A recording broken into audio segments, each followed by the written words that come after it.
Welcome back to the Senior Health Podcast, where we explore the practices that actually promote good aging by bringing together the East and the West. The subject of discussion today is something that most of us touch before we even complete our first cup of coffee, bread, or that comforting warm meal. But is it still the friend we believe it to be after 60? Before the day even starts, it may be negatively impacting your health. That's why we're talking about which breads help your joints, strength, and memory, and which ones subtly harm your health today. We're joined on this show by a living legend who doesn't require an introduction anymore, Japan's oldest practicing physician, Dr. Shigeki Hinohara, who is over 100 years old, still sees patients, walks every day, and is more shrewd than ever. It's an honor, Doctor, as always. John and all the audience members, thank you. Let's make another fantastic episode. You're right, bread appears to be innocuous. After 60, that first bite in the morning can be a hint of disaster, even though it's quiet and familiar. The wrong bread sends all the wrong signals, and your body is now more sensitive to sugar, inflammation, and imbalance. Therefore, making better choices rather than completely giving up bread is the goal. That's right. The bread itself isn't the bad guy. It has been baked by humans for thousands of years. The bread we see on grocery store shelves today, however, is a different animal. It's quick, fluffy, high in sugar, low in fiber, and packed with substances your stomach doesn't understand. As a result of something we hardly consider, we experience blood sugar fluctuations, joint discomfort, and mental fog. Here's the reality, though. You can still be nourished by the correct bread. Let's now discuss the distinction. After 60, there are 4 breads to leave behind and 4 that will return the favor. That's really eye-opening because bread is typically regarded as the meal's safest component. However, I've heard that it can subtly become one of the most harmful around the age of 60. Let's be more precise. Which bread do you advise elders to stay away from initially, and why? White sandwich bread is the first. It can be found in hospital trays, cafeterias, sandwiches, and toast.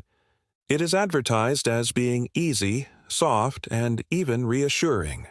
However, because it is manufactured from highly refined wheat flour, typically bleached, stripped of fiber, and enhanced with synthetic nutrients that don't absorb well in an aging gut, it is one of the most harmful types of everyday meals for seniors. White bread does not provide your body with slow, continuous nourishment. Similar to eating sugar, it receives a spike in glucose. Insulin is triggered by that increase, and the insulin roller coaster is the start of inflammation in your blood vessels, joints, and brain. That's unexpected because most people assume it's a wise decision when they read the words enriched or fortified on the label. Are you suggesting that it isn't genuinely beneficial, especially for seniors, because of those extra nutrients? Yes. The natural minerals and fibers that were eliminated during processing cannot be replaced by those additional nutrients, which are frequently artificial and poorly absorbed. It's similar to pasting on artificial leaves after removing the roots of a tree. It can't nourish anything, but it looks fine. I recall a 72-year-old patient named Mr. Nakagawa. Although he appeared healthy, he frequently complained of afternoon crashes and memory loss.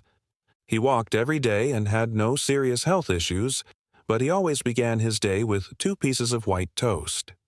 His energy level normalized in a matter of days after we took that one item out of his breakfast and swapped it out for something slower to digest.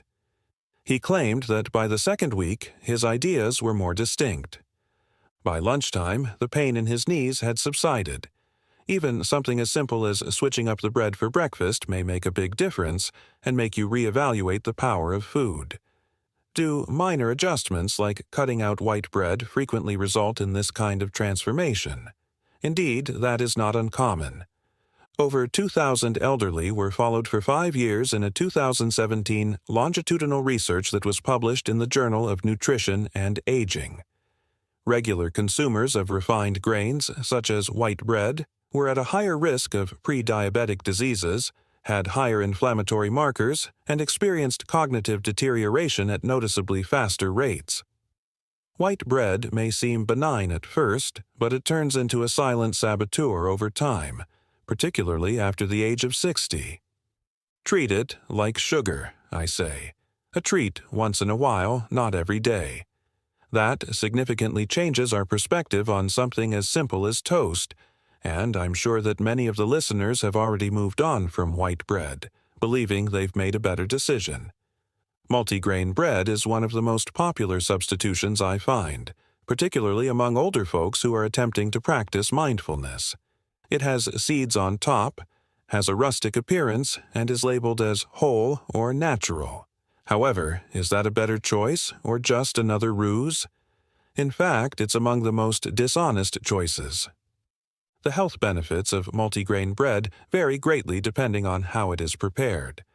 White bread is frequently what people are actually purchasing. The basis is still refined wheat flour, even if the grains are combined in small amounts or sprinkled on top. This implies the same inflammatory cascade, blood sugar increase, and quick digestion. Merely sporting a jacket coated in seeds. That's surprising because most individuals actually believe they're choosing a heart-healthy decision when they see the word multigrain. The trick is this: terms like made with whole wheat or multigrain do not imply anything. You're probably being misled if the initial ingredient isn't made entirely of whole grains. Many of these loaves are colored with caramel to make them look darker, or they are sweetened and flavored with molasses to prolong their shelf life. Therefore, even if it tastes good, it can be steadily hurting you by increasing insulin resistance, joint stiffness, and blood sugar levels. Therefore, even the darker hue may be a mirage. Exactly. Patients have told me that they thought they were doing everything correctly when they moved to multigrain. However, by midday their ankles were swollen, their intellect felt slow, and their morning blood sugar was still rising. The difference was noticeable when we substituted a fully entire sprouted bread for that one, not only in test results, but also in their experiences memorizing names or climbing stairs. That's amazing. And, to be honest, a little annoying, because a lot of these decisions are being made with the wrong knowledge but in good faith. Indeed. And there's another worry. Grains that are not properly prepared. Your bread's grains may aggravate bloating and upset your digestive system if they aren't soaked or sprouted, particularly in elderly people whose gastrointestinal motility is slower. Your stomach is not the only organ affected by this type of internal tension. It has an impact on sleep, emotions, and memory. You make a really solid point, because we rarely think about how the grains were treated, even if we talk a lot about carbohydrates and sugar, and how your body responds to the bread matters more than what's in it.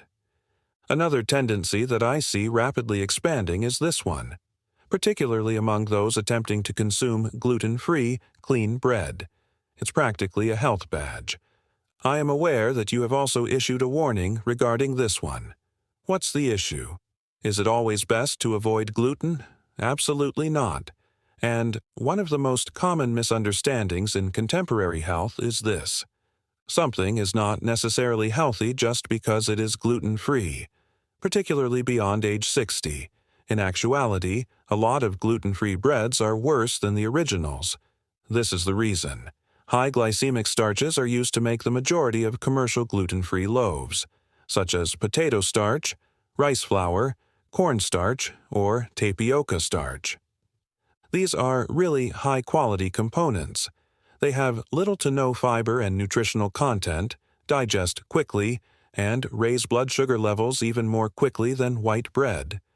It surprises me, due to the fact that gluten-free is currently promoted almost like a medication. People believe they are helping their gut. Indeed, it becomes risky at that point. If you switch to gluten-free bread without a reason, it can backfire unless you have celiac disease or a confirmed gluten sensitivity. You're exchanging gluten, a troublesome protein, for a mixture of starches and binders that your body could find difficult to digest. Additionally, certain binders, such as guar gum, xanthan gum, or additional emulsifiers, can irritate the lining of the stomach, particularly in elderly people whose digestion is already delicate. After switching to gluten-free bread, I've observed patients experience increased fatigue, bloating, and even joint discomfort. Despite their best efforts, the food continued to work against them. According to a 2021 nutrient study, seniors who habitually consumed processed gluten-free foods had greater levels of inflammatory markers and insulin resistance than those who consumed whole grains. So, we still need to read the label even if it says gluten-free. Of course, your truth serum is included among the ingredients. It's not helping your body if it begins with starches or has more than 5 or 6 ingredients, especially ones you can't pronounce. Healthy, gluten-free choices are now available, particularly when sprouted or fermented. Whole grain millet, brown rice, or buckwheat breads can be highly beneficial. However, they are uncommon. Usually you have to bake them yourself or search specialty shops. That is a sobering reminder of reality. Many individuals grab gluten-free breads in the mistaken belief that they are doing the right thing, but it seems like most of those loaves are actually processed carbohydrates. Let's now discuss the final item on your list: sweet breads, such as cinnamon swirl, raisin toast, and banana bread. At breakfast, they are everywhere. But what's the true price of such comfort after 60? For older folks, sweetbreads are among the most reassuring and detrimental options. They are comforting, recognizable, and frequently evoke feelings of nostalgia. However, underneath that sweetness, especially beyond age 60, is a metabolic trap. The majority contain a lot of processed flours, added sugars, seed oils, and chemical preservatives. In addition to causing blood sugar spikes and energy dumps, that combo eventually causes inflammation, weight gain, and even restless nights. That's what we don't consider: how the mood of the day is set by breakfast. Your body is catching up if it begins with sweets. That's right. Your metabolism battles to maintain equilibrium throughout the day if the signal from your first meal is one of carbohydrate and sugar. According to a 2020 Harvard study, older persons who had refined carbohydrates first thing in the morning were 32% more likely to develop metabolic syndrome within 5 years. That puts everything in perspective, because we consider breakfast to be a mild beginning. However, it's the beginning of a blood sugar storm for many folks. Let's turn the page now. For the entire episode, the majority of people have been anticipating this. Let's discuss the breads that the body genuinely needs for assistance, the ones you do suggest after age 60. Which one is at the top of your list of good ones? First, I suggest sprouted grain bread, such as Ezekiel bread. Its ingredients are entire grains that have been sprouted and soaked, which releases minerals and facilitates digestion. For those over 60, that is important.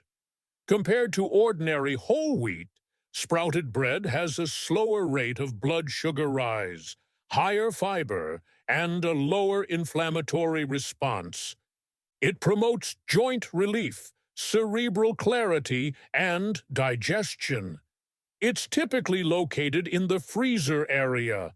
In fact, that's a positive indication. Real, living food without any gimmicks or preservatives. You make a really good point. The fact that real food goes bad is not a fault. That indicates that it is alive.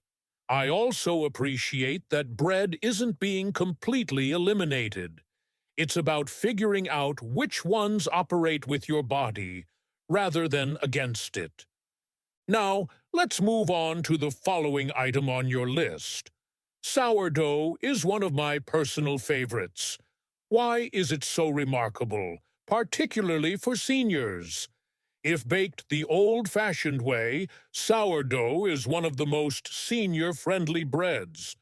Fermentation is the key. Instead of using commercial yeast, true sourdough employs a natural starter. Some of the gluten is broken down during that fermentation, which also lowers phytic acid and creates healthy molecules that help with blood sugar regulation and digestion. According to a 2022 study in Frontiers in Nutrition, elderly persons who ate traditionally fermented sourdough had fewer inflammatory markers and far better post-meal glucose control than those who ate non-fermented bread. Your body's reaction is actually altered by the fermenting process. As a result, the bread breaks down more slowly, reduces inflammation, and actually aids in the body's absorption of nutrients like zinc and magnesium, which are crucial for healthy joints and the brain. Taste satisfaction is yet another advantage. The texture, depth, and complexity of real sourdough are remarkable. You require less food when it really satisfies you. Just by eating more thoughtfully, your metabolism improves. The section on mineral absorption in particular is fascinating.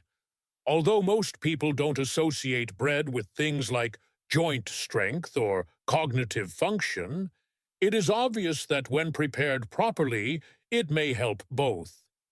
Hearing that something as basic as fermentation can have such a significant impact on our body's reactions is also heartening.